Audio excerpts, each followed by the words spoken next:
اعوذ باللہ من الشیطان الرجیم، بسم اللہ الرحمن الرحیم۔ پیارے پیارے اسلامی بھائیوں، دنیا آخرت کی کھیتی ہے۔ یہاں جیسا عمل کیا جائے گا، آخرت میں ویسا ہی پھل کاٹنا پڑے گا۔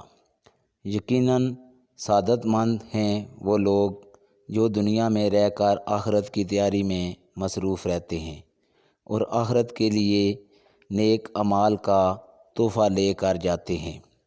آخرت کی تیاری کا انداز کیسا ہونا چاہیے، آج ہم اس موضوع پر مدنی پھول حاصل کریں گے۔ اس میں کوئی شک نہیں کہ موت سفر آخرت کی پہلی سیڑھی ہے۔ اگر سفر آخرت کی یہی پہلی منزل ہی پیش نظر رہے تو بعد کے سفر کو بہتر بنانے کا بھی ذہن بنے گا۔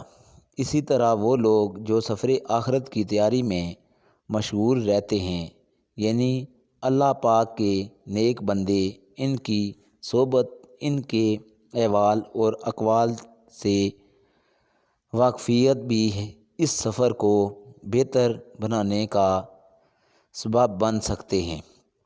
آج ہم اسی بارے میں مدنی پھول سنیں گے انشاءاللہ۔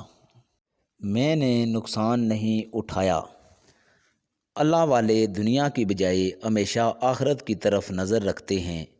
دنیا کی شے کی قربانی دے کر بدلے میں آخرت کا فائدہ اٹھانا ان کا طریقہ ہوتا ہے۔ آئیے اس طرح کا ایک واقعہ سنتے ہیں۔ منقول ہے کہ صحابی رسول حضرت سیدنا زبیر بن عوام رضی اللہ تعالیٰ عنہ انتہائی کامیاب تاجر تھے۔ عموماً تاجر کی سوچ ہوتی ہے کہ تجارت میں فائدہ ہی ہو، نقصان نہ ہو۔ ایک بار حضرت سیدنا زبیر بن عوام رضی اللہ تعالیٰ عنہ نے اپنا ایک گھر کچھ رقم میں فروخت کیا تو آپ سے عرض کی گئی، اے ابو عبداللہ، سستا بیچ دینے کی سبب آپ کو تو نقصان ہو گیا۔